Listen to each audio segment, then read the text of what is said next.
Good morning, everybody, and welcome to the AM Report for HAPS News, the network of Now. I'm Alex Mahajer, and on this morning's program, I'll be joined by Miranda Yaver. She's a political scientist and postdoctoral scholar. She'll be here to discuss the 106 House Republicans and 17 state attorneys general that have signed on to this lawsuit by Texas Attorney General Ken Paxton before the Supreme Court, seeking to overturn the outcome of the 2020 election. And we're going to talk about its constitutionality, its merits, and just how damaging this is to democracy. We're going to cover all of today's top headlines and more this morning on the AM Report.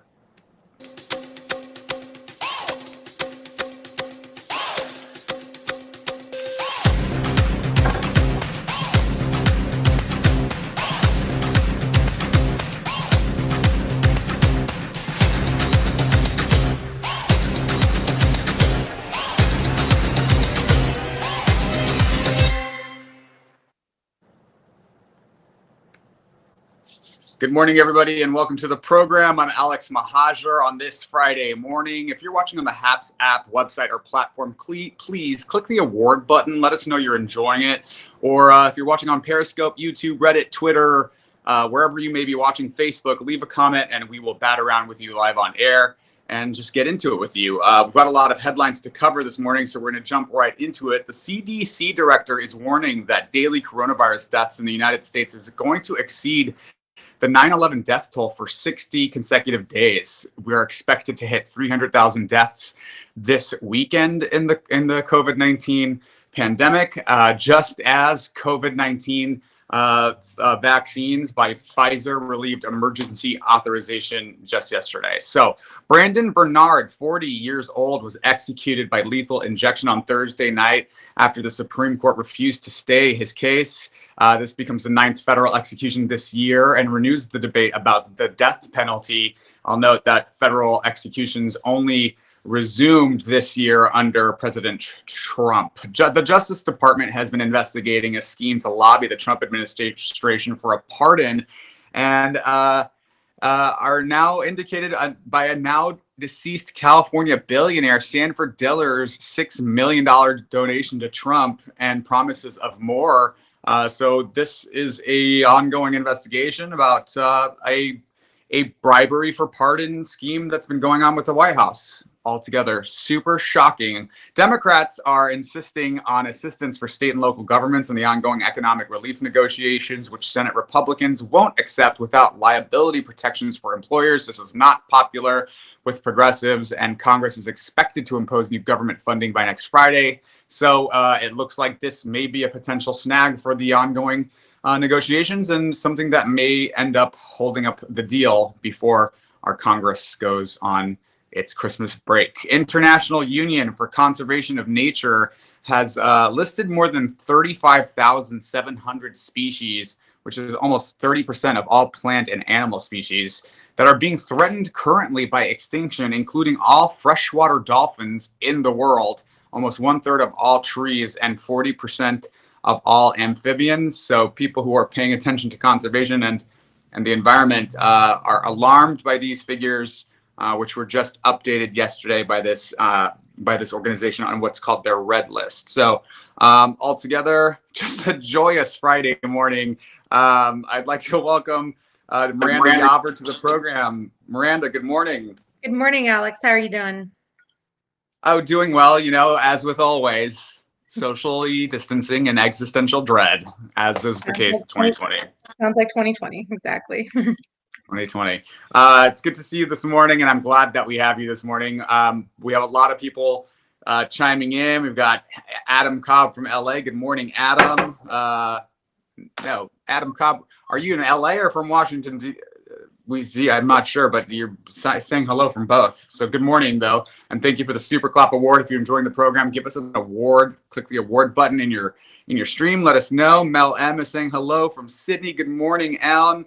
Mel, Noel, frequent viewer, saying wow, and I'm sure that's about that extinction list, which is pretty disturbing. Have you been following that list, Miranda? It's pretty upsetting. A little bit. Yeah, I mean, a lot of my work has been on environmental policy, and which is an area that has really suffered under the Trump administration. But obviously, that this is a global problem that we really need to address. Absolutely.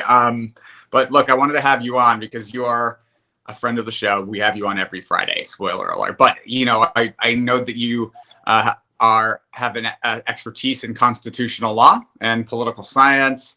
And Miranda, this lawsuit that the Texas Attorney General Ken Paxton has filed, which has been joined with by 17 other state attorneys general, yesterday made some big news as 106 House Republicans have signed on to it.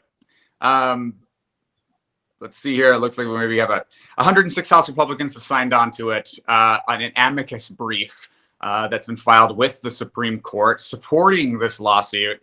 What are your thoughts on this right off the bat? And what was your initial reaction hearing that these House members had signed on to this amicus brief? Yeah, so there are a lot of problems with this lawsuit. One of which is that the Republican Party has claimed to support states' rights, and yet they're attempting to intervene in the county, in election administration in other states that have had legitimate elections with certified votes.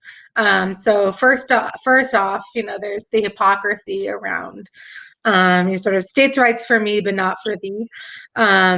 There is the fact that we have had a legitimate election. We have not seen evidence of voter fraud. We have not historically seen evidence of widespread voter fraud. It's a conspiracy theory. And all this is really doing is undermining confidence in the legitimacy of our election, which is going to have grave danger, is going to pose grave dangers to our democracy. And lastly, my main takeaway from what the House has done is that when you're talking about not just two or three members of Congress like Matt Gaetz and Jim Jordan, but rather 106 Republicans in the House signing on to support undermining the election results, the legitimate election results. What this really says is that this is not a fringe position from against democracy from just President Trump and his most loyal supporters. This is a mainstream an attack on democracy that has become mainstream within the Republican Party. And it's really, even though this is an attempted coup that is not going to be successful, I think it's going to have lasting danger because even if we're not stuck with Trump, we are going to be stuck with these Republicans who fundamentally don't believe in the legitimacy of the American election. Yeah, and that kind of begs the question, and I did, out of spite yesterday, I created a petition to all 106 members of the House Republican caucus requesting that they resign from their office, because clearly if you believe that the 2020 election was fraudulent, then you too benefited from a fraudulent election. And if it wasn't fraudulent, then you are purposefully circumventing democracy by filing a phony amicus brief in support of a bogus lawsuit that is seeking to. Yeah, I mean, there is that irony. Yeah, sure. It must have been only fraudulent at the top of the ticket, but it was completely legitimate all the way down. I mean, the theories you would have to believe in order to be a member of Congress elected in these states and to sign on to this lawsuit is really mind-boggling. I mean, it stretches what's possible in terms of what we can logically, how any logical person could make calculations or a thought process. It's just really boggles the mind. Here is Attorney General of Texas, Ken Paxton. I want to play you a short clip. He's making the rounds on sort of like conservative talk shows on like YouTube. And so that gives you an idea of just how legitimate this entire thing is that this is where he's choosing to plug this effort is kind of fringy type YouTube talk shows. And let's listen to Attorney General of Texas, Ken Paxton. Recap for people who don't know. this suit that you have brought against the state of Michigan, Georgia, Wisconsin, Pennsylvania, tell them what it is, what the basis is. So we simply are saying that these states ignored the Constitution, they ignored their own state laws, and throughout these states, local elected officials and judges changed the law and made their elections not follow state law, which under the Constitution, they're not supposed to do. Those elections are governed by state law, by state legislators. And when they start mucking around with state law, individual counties having different election laws than other counties, it creates credibility problems, and it's unconstitutional, and it affects my voters because we did it the right way. We fought off all these lawsuits. We followed state law, and our elections are credible, and theirs are not.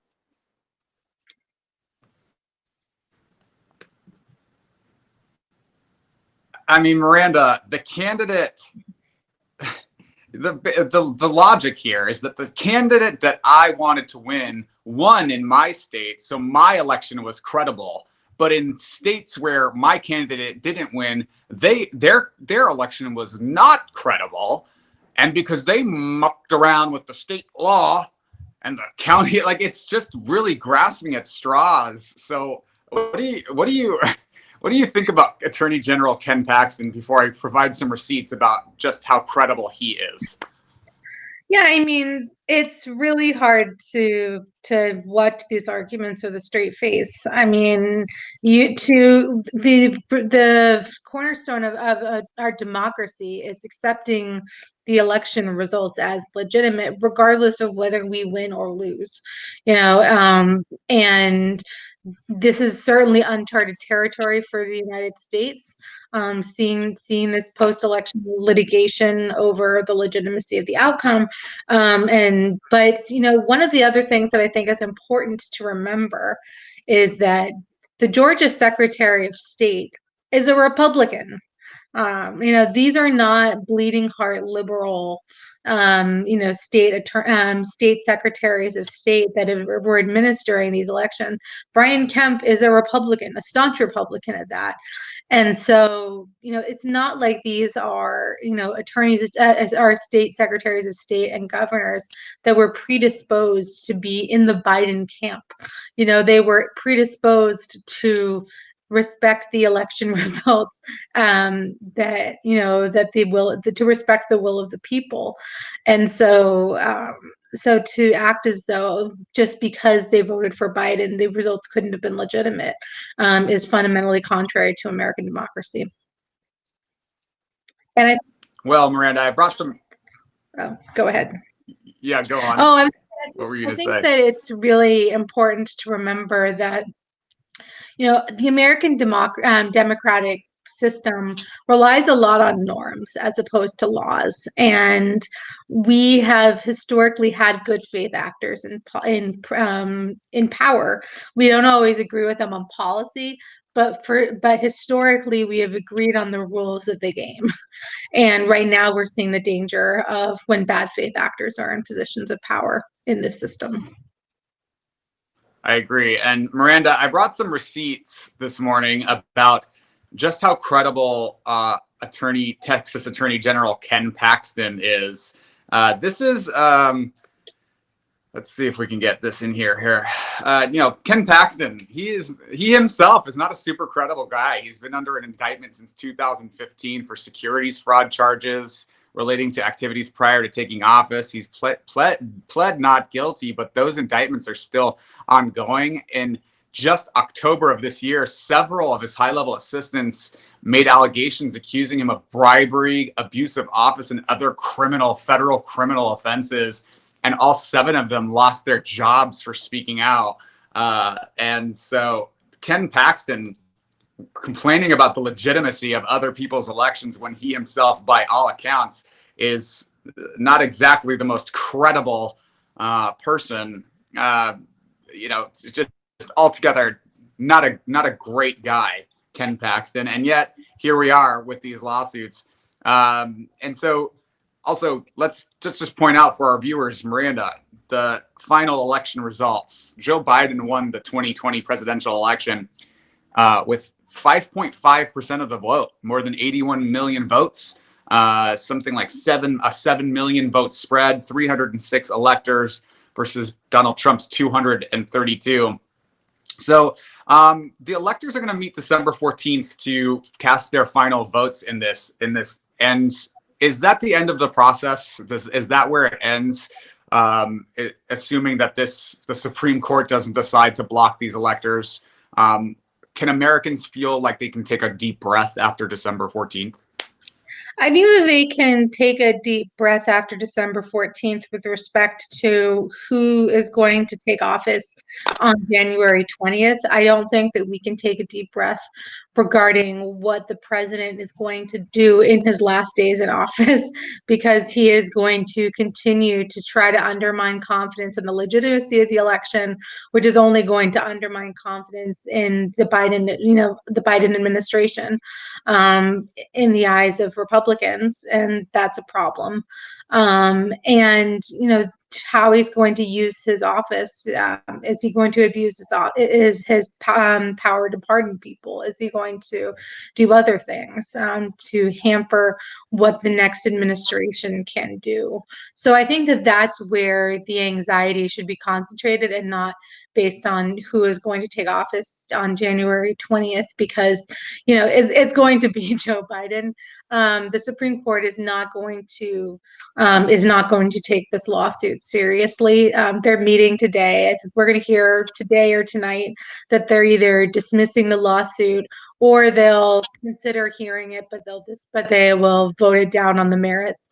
But it's not going to even be close. Right. And the Supreme Court has already ruled unanimously in another lawsuit that came before them with regards to the 2020 election, and in one sentence, that these baseless claims of voter fraud, they're not buying it. They're not chomping this down. So I'll also note that Trump is now lost. What was that? When you've lost Samuel Alito, you should probably rethink what you're doing as a Republican. Yeah, exactly. And I'll note that not only has he lost Samuel Alito, he's lost at least 54 state and federal lawsuits that he's been bringing since Election Day. And he has raised over $200 million. So let's be very clear that that's what this is really about. And the House Republicans who are breathlessly signing on to this lawsuit are really just doing the personal bidding of the president and for their own party's interests, which is just disgraceful. So thank you so much, Miranda Yavor, for joining the broadcast. Where can people find you and support you? I'm on Twitter at Miranda Yavor. Feel free to reach out. I'd love to hear from you. Okay, thank you so much. This has been Miranda Yavor, political scientist, postdoctoral scholar, and friend of the program, and we will hopefully see you next week, Miranda. Thanks, Alex. Bye-bye. This has been the AM Report for HAPS News, the network of now. We are live every weekday morning at 7:30 a.m. Pacific, 10:30 Eastern, with all of your quick political news and headlines to get your day started right. If you like this journalism, if you like this content, please consider sponsoring it or subscribing or buying me a cup of coffee. You can do that at haps.tv/@Alex, or just tune in every week. And we'll be back Monday. Thank you, everyone, for joining and commenting during the stream. Leslie says the American people need to take action on Donald Trump. He's destroying America. Tim is very tired of this administration, so glad all this will be over soon. You and me both, Tim. You and me both. And I hope that you will join us on Monday morning when we come back. Having a great weekend, everybody, and take care of yourselves. Wear a mask. Thank you, guys.